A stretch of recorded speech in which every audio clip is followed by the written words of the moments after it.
সীমান্তরেখা লেখিকা ঝিলিক মল্লিক পর্ব ৩৭। আজ আকশার নানি শাশুড়ি এসেছেন ওর শ্বশুরবাড়িতে। সকালে ওর আম্মু আর ইরফান এসে দেখে গেছে ওকে। ওর প্রেগনেন্সির খবরটা শোনার পরে সেদিন এসে ওকে দেখে গিয়েছেন তারা। আজ দিন 15 বাদে আবার আসলেন। ঈশা বেগম খুব জোরাজোরি এবং অনুরোধ করেছিলেন অন্তত দুপুরে খেয়ে যাওয়ার জন্য, কিন্তু ইরফানের জরুরি কাজ থাকায় তাদের চলে যেতে হয়েছে। জানিয়েছে আরেকদিন এসে না হয় থাকবে। আকশা দুপুরের খাবার খেয়ে ঘরে পা মেলিয়ে আধশোয়া হয়ে শুয়েছিল সবে। ইংরেজিতে বরাবরই ভীষণ দুর্বল। মেজবার ব্যক্তিগত শেলফে কিছু ইংরেজি পোয়েট্রির বই ছিল। সেগুলোর মধ্যে থেকে চকচকে প্রচ্ছদের একটা বই তুলে এনে সেটা পড়ে অর্থ বোঝার চেষ্টা করছে। একটা শায়রি চোখে পড়ল। Some people arrive like rain, soft beautiful comforting, only to leave storms behind them. যার বাংলা অর্থ এমন: কিছু মানুষ বৃষ্টির মতো আসে, কোমল সুন্দর শান্তির মতো, অথচ চলে যাওয়ার আগে ভেতরে ঝড় রেখে যায়। আকশা অনেকক্ষণ সময় নিয়ে বহু কষ্টে শায়রিটার অর্থ উদ্ধার করতে পারল। এরই মধ্যে ওকে বই বন্ধ করে রাখতে হলো। ঘরের নানিবু আর ছোট চাচি এসেছেন। ছোট চাচির হাতে একটা ডালা, ডালার ওপরে ঢাকনা দেওয়া। নানিবু পান চিবুচ্ছেন। তিনি একটু গম্ভীর, রসিক, আবার রাগী মানুষ বলা চলে। নানিবু এসে আকশার সামনে বসলেন। হাত ধরে বললেন, শরীর সুস্থ তো নাথ বউ, সব খাইতে পারতেছ? আকশা কি জবাব দেবে বুঝে উঠতে পারে না। সব খেতে পারছে কিনা সে ব্যাপারে ও নিজে এখনও সন্দিহান। যেহেতু প্রেগনেন্সির খবর জানার এই অর্ধ মাসের মধ্যে তেমন কোনো উল্লেখযোগ্য সব ধরনের খাবার খাওয়া হয়নি ওর, এজন্য কোনটা ওর শরীরে সহনীয় আর কোনটা নয় সেটা নিজেও জানে না। তবুও নানিবুর মন রক্ষার্থে বলল, জি নানিবু, সবই খেতে পারছি। নানিবুর হাতে সেই ডালাটা দিয়ে বললেন, তাইলে এই পিঠাটা খেয়ে দেখো, তোমার ছোট মামি বানাইলো তাই নিয়ে আইলাম। আকশা ডালার ঢাকনা খুলে দেখলো একটা মাছের পিঠের আকৃতির পিঠা। নাম জানে না এই পিঠার, প্রথমবার দেখছে। নানিবু বুঝতে পেরে বললেন, এটার নাম চন্দ্রপুলি। আমগো গ্রামের নীতি হইল, পুতের বউ নাত বউরা পোয়াতি হইলে তাদের জন্য এই পিঠা বানাইতে হয়। তুমি এইটা খাইও বউ, পুরো 2 কেজি দুধ দিয়া বানাইনি হইছে। আকশা মাথা নাড়ল। নানিবুর মাথায় হাত বুলিয়ে দিলেন। যাওয়ার জন্য পা বাড়িয়ে হঠাৎ থেমে জিজ্ঞাসা করলেন, আমার নাতিটার সাথে ঠিকমতো কথাবার্তা হয়? জি নানিবু, ওর লগে নিয়মিত বেশি বেশি কথা কবা। স্বামীর লগে কথা কইলে মন ভালো থাকে, বুঝছো? জি নানিবু, বুঝেছি। আকশা মাথা নেড়ে সাই জানালেও মনে মনে বিড়বিড় করে বলল, ওনার সাথে কথা বলে আর মন ভালো? বেটা যেসব কথা বলে ওগুলো শুনলে সুস্থ মানুষও অসুস্থ হয়ে পড়বে, ভদ্র শয়তান। নাম নিতে না নিতেই ফোনে মেজবার কল। নানিবু আর ছোট চাচি ততক্ষণে ঘরের বাইরে চলে গেছেন। মেজবা ভিডিও কল দিয়েছে, তাও এই অসময়ে। সচরাচর রাত বেরেতে লোকটার কল আসে, এই অসময়ে তার ফোন কল দেখে আকশা বেশ অবাক হলো। কল রিসিভ করতে দেখলো মেজবা কোয়ার্টারে নিজ ফ্ল্যাটের বেডরুমে, পরনে একটা খাকি প্যান্ট, এছাড়া আর কিছু নয়।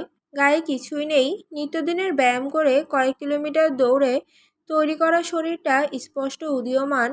আকশার রীতিমতো বিরক্ত ঠেকছে। মানুষ মানুষকে কল কেন দেয়? নিশ্চয়ই কথা বলার জন্য। অথচ এই লোক ওকে ভিডিও কল দিয়ে ফোনটা সম্ভবত বেডের ওপরে ফোন স্ট্যান্ডের ওপর রেখে চুলে জেল লাগাচ্ছে। দেখে মনে হচ্ছে কিছুক্ষণ আগে গোসল দিয়ে এসেছে, এখন আবার গায়ে লোশন মাখছে। বিরক্তির সর্বোচ্চ সীমায় পৌঁছে আকশা জিজ্ঞাসা করল, আপনি কি আমাকে আপনার শরীর দেখানোর জন্য কল করেছেন? মেজবা যেন তৎক্ষণাৎ কথাটা গায়েই মাখল না। একেবারে নিশ্চিন্তে বেশ সময় নিয়ে লোশন মেখে এরপর পেছন থেকে রকিং চেয়ারটা টেনে এনে ক্যামেরার সামনে এসে বসলো। ঠোঁটের কোণে এক চিলতে হাসি ফুটিয়ে তুলে বলল, শরীর দেখার বহু মানুষ আছে, কত মেয়ে আমার বডি দেখার জন্য পাগল, সেখানে আমি তোমাকে আমার বডি দেখাতে যাব কেন? আকশা মুখ ভেঙচি কাটে। লোকটা এত সেলফ অবসেসড। একটা মানুষ নিজের প্রতি এতটা আসক্ত হয় কিভাবে? মেজবা চুল পেছনে ঠেলে ঠিক করতে করতে বলল, অ্যাকচুয়ালি তোমার হালচাল জানতে কল দিয়েছি। তো কেমন আছো? ভালো আছি। আকশা বাঁকা চোখে তাকায়। লোকটার মতিগতি ভালো ঠেকছে না। হঠাৎ হঠাৎ কি যে হয় এনার। মেজবা এরই মধ্যে আবারও জিজ্ঞাসা করে, ও কেমন আছে? ওকে? আকশা ভ্রুকুচকে তাকে পাল্টা প্রশ্ন করে। মেজবা ইতস্তত বোধ করে। তারপর আকশার পেটের দিকে শাহাদাত আঙুল দ্বারা ইশারা করে প্রশ্ন করে, ও আমাদের বেবি কেমন আছে?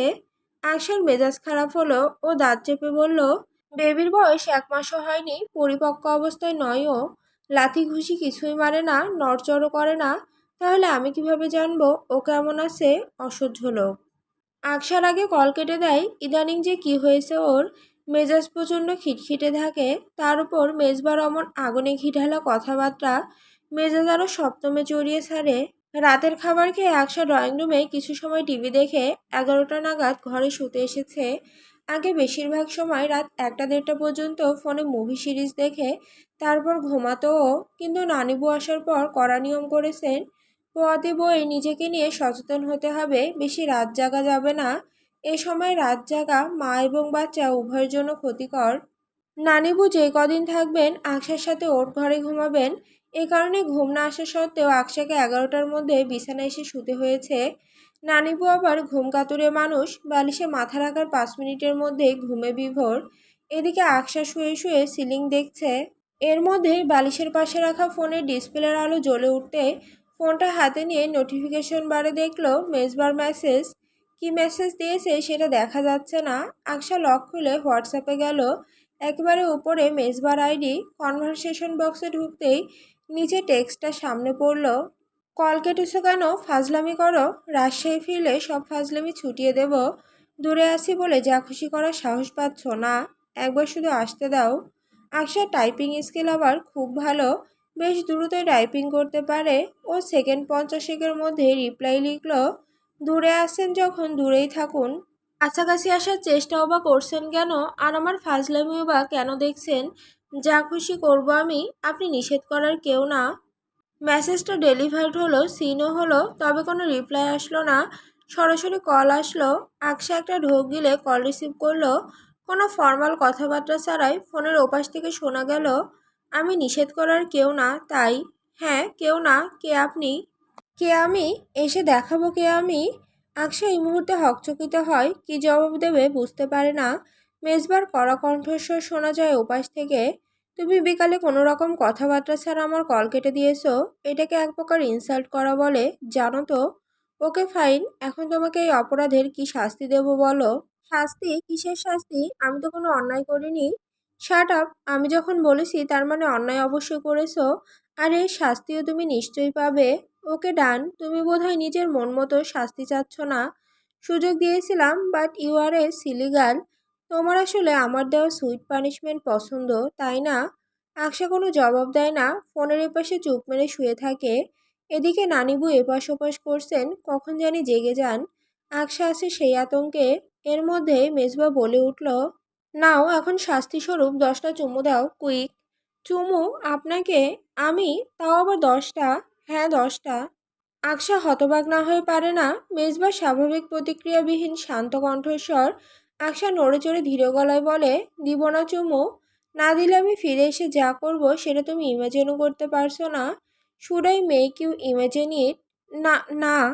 মেজবার গম্ভীর গলার স্বর শুনে আকশার বুক ধড়ফড় করতে শুরু করলো। ও ধাতস্থ হলো খানিক সময় বাদে।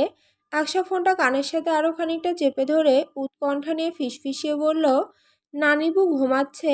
এখন আমি আপনাকে এই মাঝরাতে চুমু দেব ফোনের ভেতর থেকে? নানিবু যদি দেখে ফেলে? মেজবা ফোনের ওপাশ থেকে ভারী গলায় বলল, দেখলে দেখুক। নানুমণির কি বিয়ে হয়নি? ওনার কি স্বামী ছিল না? উনি তো জানে ওনার পাশে একজন বিবাহিত মেয়ে শুয়ে আছে, সেই মেয়ের স্বামীও আছে। ডোন্ট ওয়ারি, কিছু হবে না। চুমু দিতে বলেছি, ইমিডিয়েট দিবে।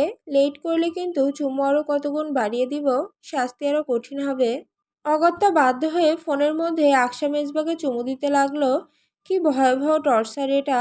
সবে যখন 6টা চুমু দিয়েছে, ঠিক তখন অন্ধকার ভেদ করে পাশ থেকে নানিবুর কণ্ঠস্বর শোনা গেল, কি নাথ বউ, ফোনের মধ্যে থাইকা চুমু দাও কারে? তোমার স্বামী রে।